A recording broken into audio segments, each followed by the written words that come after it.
Welcome back for week 2 of The Code to a Freer, Fuller Life with transformational life coach Christy Karate.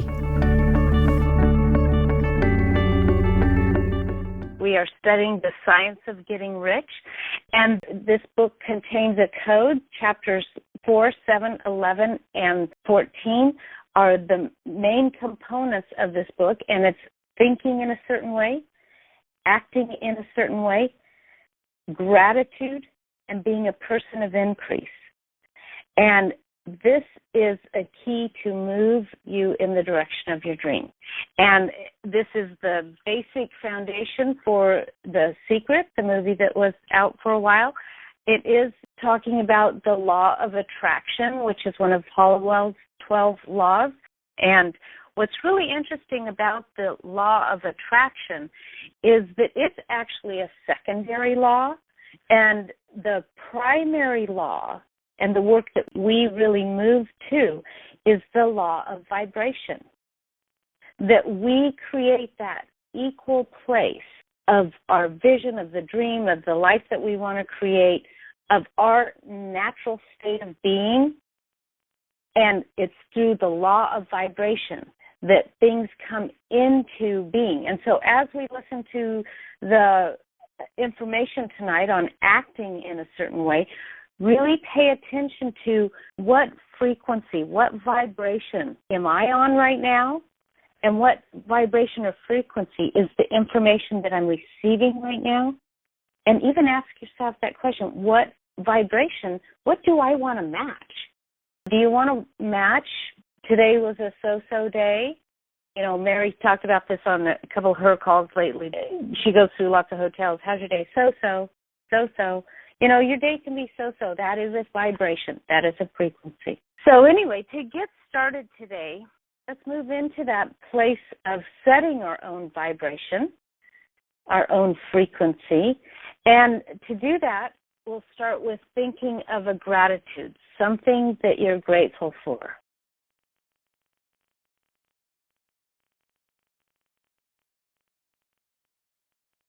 Maybe even a couple of things you're grateful for, but just recognize, be aware right now of the change.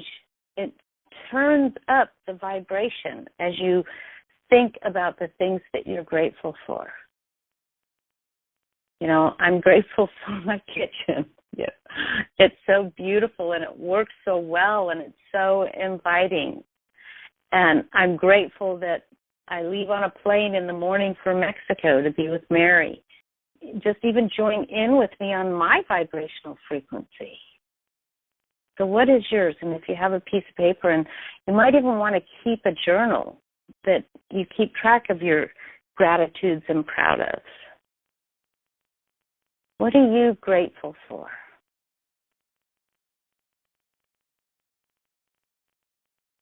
And then what is something that you have done that you are proud of? I'm proud that, I let the administrator of the group that Jackie and I are in, I said, anytime you need a fill-in, I'm ready. I'm Johnny on the spot. I can be there. And she called me and said, I need you. And I was there, and I really am proud of supporting her and supporting the group, and I'm proud of the presentation. What are you proud of, something that you've done?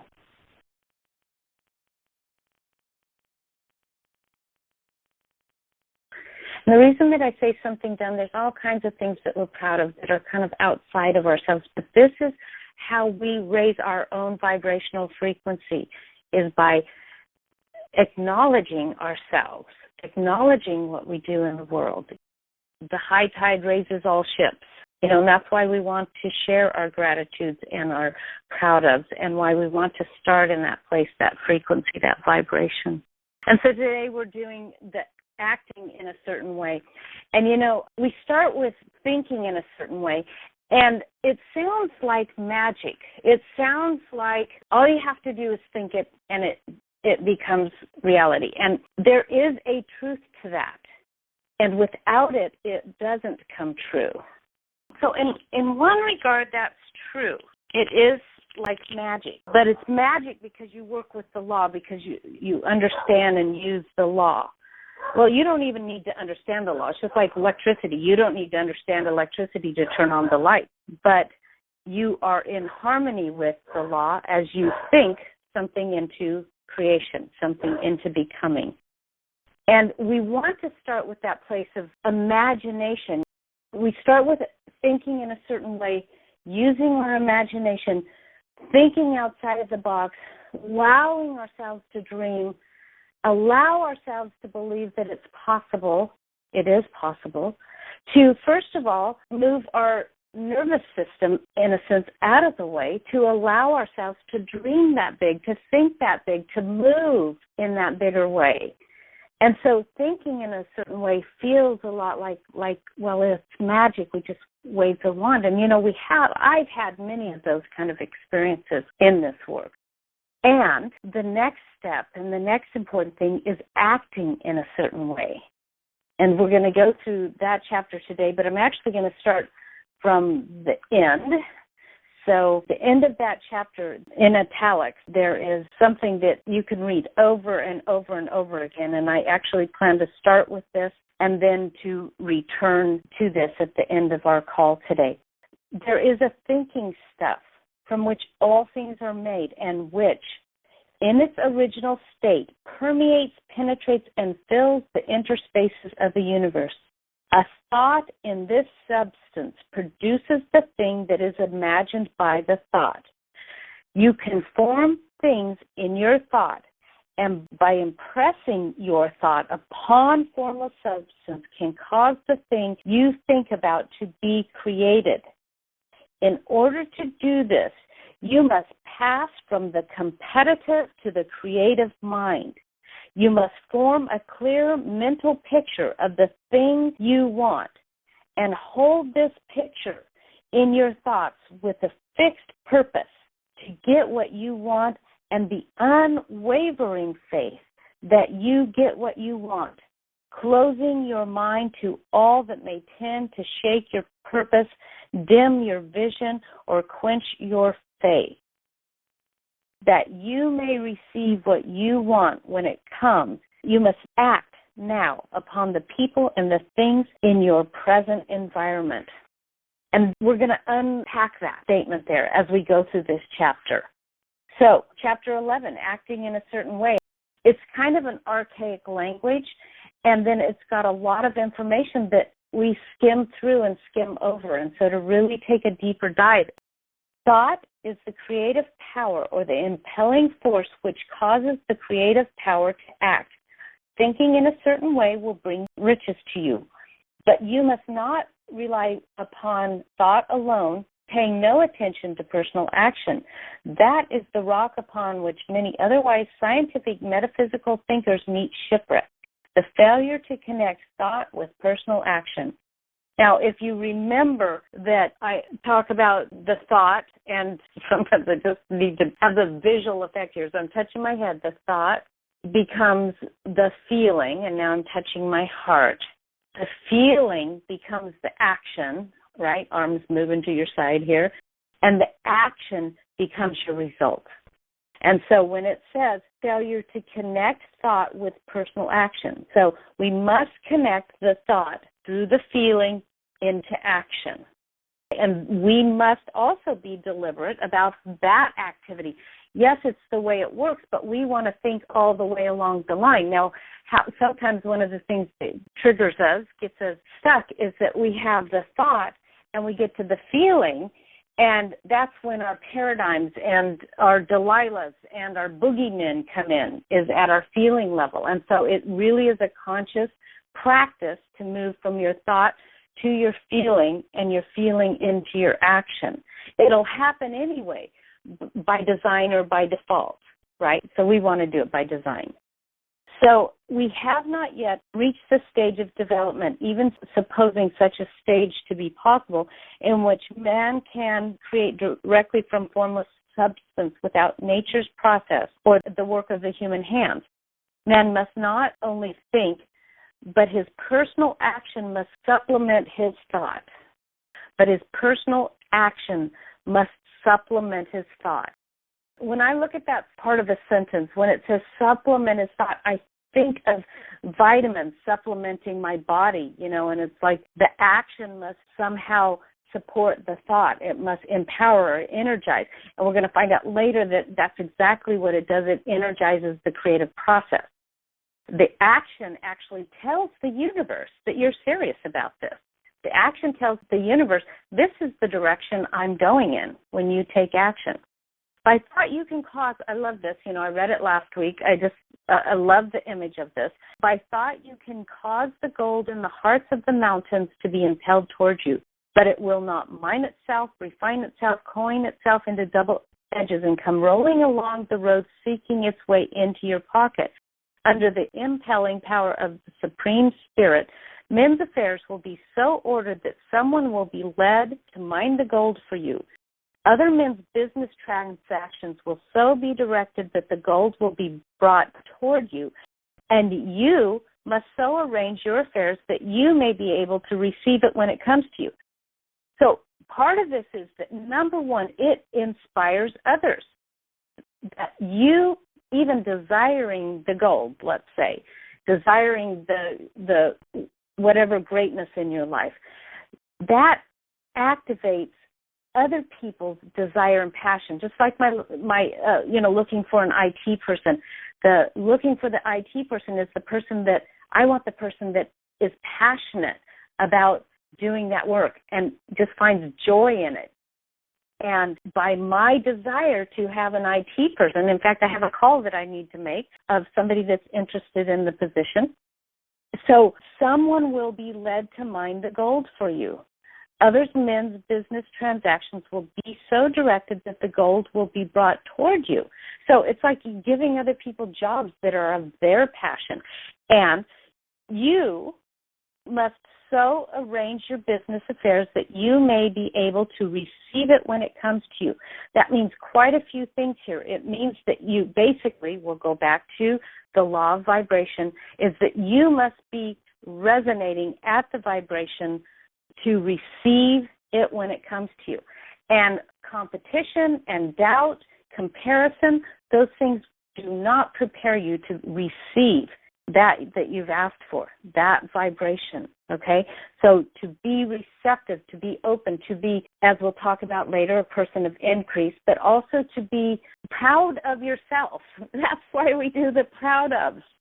Your thoughts make all things animate and inanimate work to bring you what you want.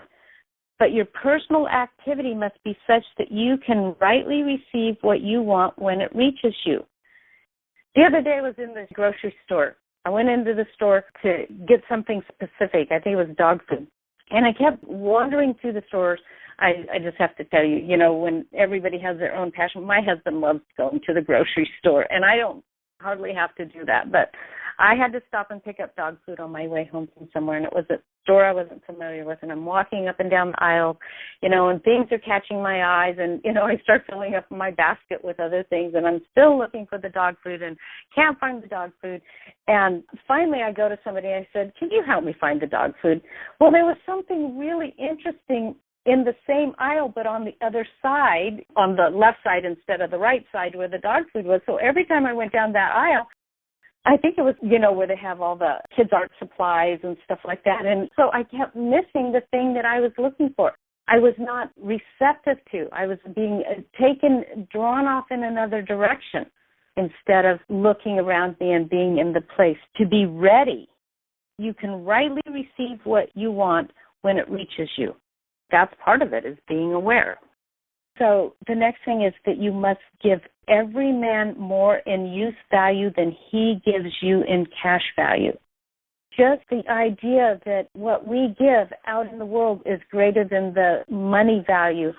I remember when I was a young adult, and I had a scooter, and this guy that I knew fixed it for me, and he charged me money, and I threw in an extra $50. And I said, I really appreciate what you did. He says, nobody has ever paid me more than what I've charged them.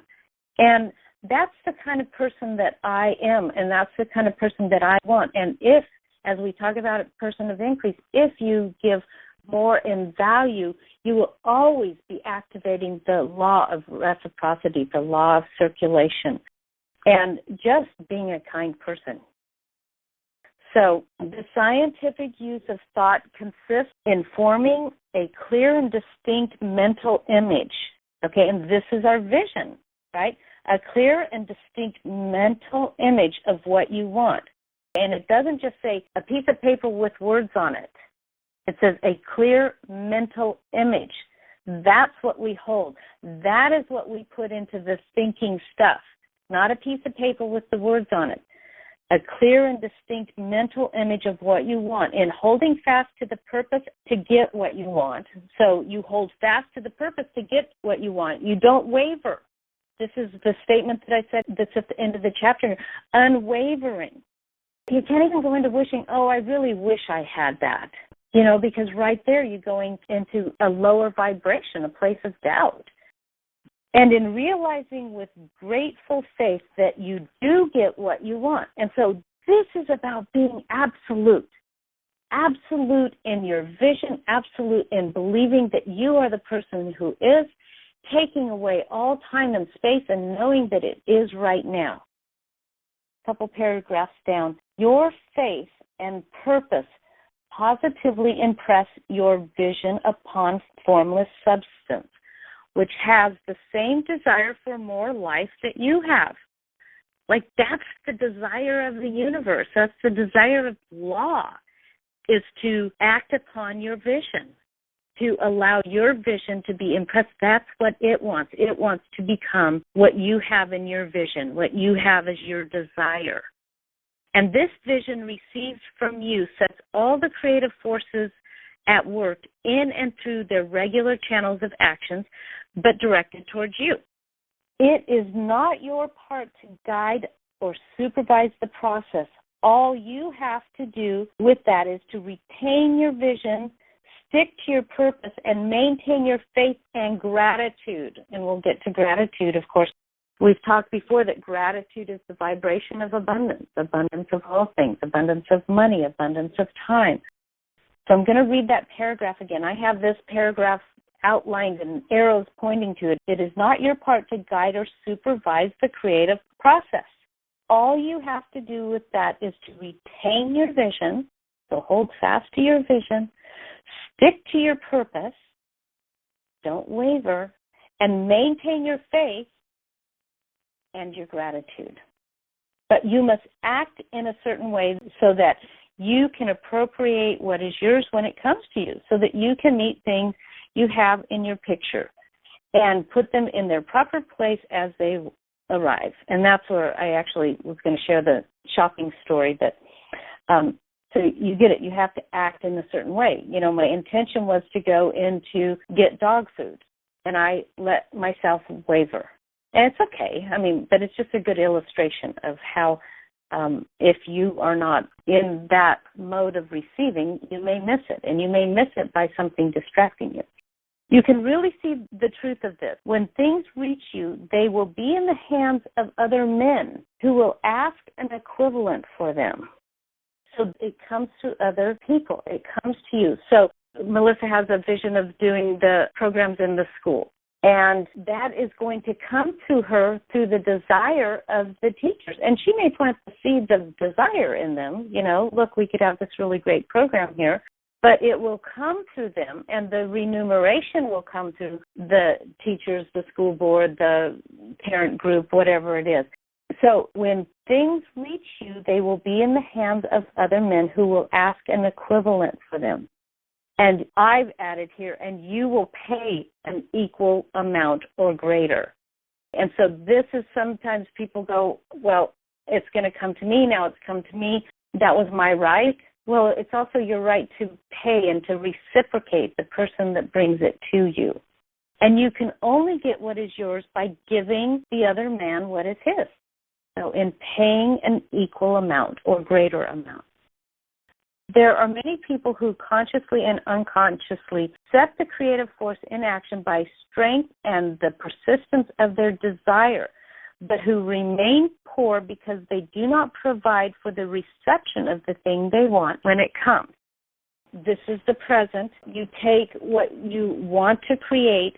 You don't give any attention to what used to be. And you say, now I am the person who has focus. Look what I did today. I advocated for myself. Whatever your action is to be, it is evident that you must act now. You cannot act in the past. It's like, what's right now? What do you want to give attention to right now? It is essential to the clearness of your mental vision that you dismiss the past from your mind. You cannot act in the future, for the future is not here yet.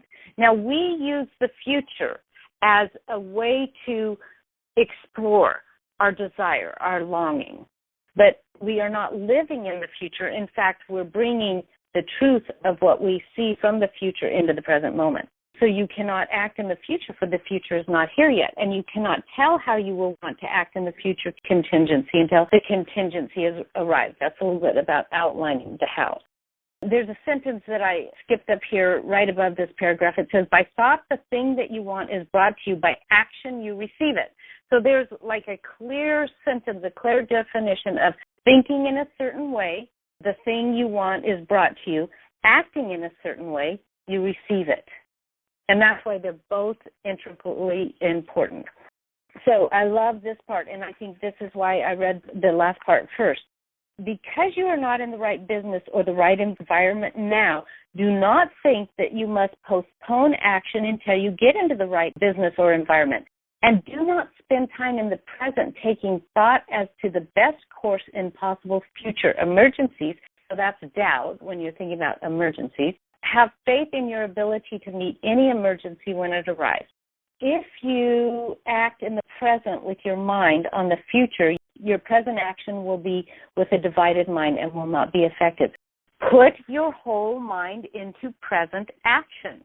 Do not give your creative impulse to original substance and then sit down and wait for results. If you do, you will never get them. Act now.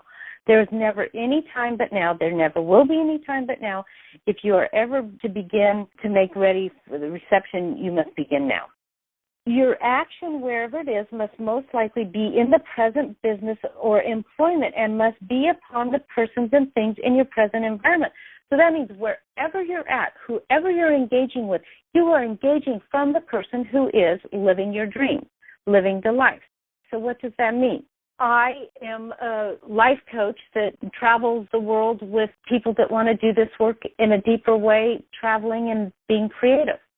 So when I talk, when I am in my current employment with my art therapy clients, I am still that person who is the person who is leading people on retreats. And what is the energy that I bring to the person that I'm sitting with right now? It's an exact and intentional energy of the vibration of my becoming in the current job that I am living. It's just even like scrubbing the toilet. You know, you scrub that toilet as if you're the most successful person in the world. You are. You bring that energy to everything. You cannot act where you are not. You cannot act where you have been. You cannot act where you are going. You can only act where you're at. So you can so act upon the environment in which you are now as to cause yourself to be transferred to a better environment. But you have to do it in the environment that you're in. Longing, wishing you were there is like not quite believing you could be there. Longing to be there is that inherent nature in us that wants to move us in that direction. This is a great paragraph here. Hold with faith and purpose the vision of yourself in the better environment, but act upon your present environment with all your heart and with all your strength and with all your mind to be in that place. A couple paragraphs down. Hold the vision of yourself in the right business with the purpose to get into it and the faith that you will get into it and are acting into it, but act in your present business. Use your present business as means of getting a better one. I had a client once, her longing is to take care of antiques, buy antiques and sell them, and kind of like preserving their life is kind of her passion. And she wasn't working, and she didn't have any money to buy any antiques to get started, and she needed to pay her bills. And she said, is it going to take me off course if I go and get a job at Walgreens? Like, well, what would that give you? Well, I'd be able to pay my bills. Yeah, here you go, foundation. We're starting to build the foundation. Use your present business as a means of getting a better one. And use your present environment as a means of getting into a better one. Your vision of the right business, if held with faith and purpose, will cause the Supreme to move the right business toward you, and your actions, if performed in a certain way, will cause you to move toward the business. Now, hold the vision of yourself in the job you want while acting with faith and purpose on the job you have. Your vision and faith will set the creative force in motion and bring it toward you, and your action will cause the forces in your own environment to move toward the place you want. So that sentence that I read back here, by thought, the thing you want is brought to you. By action, you receive it. So here we come around to the statement that I read at the beginning. And now listen to it from what we've talked about. There is a thinking stuff from which all things are made, and which, in its original state, permeates, penetrates, and fills the interspaces of the universe.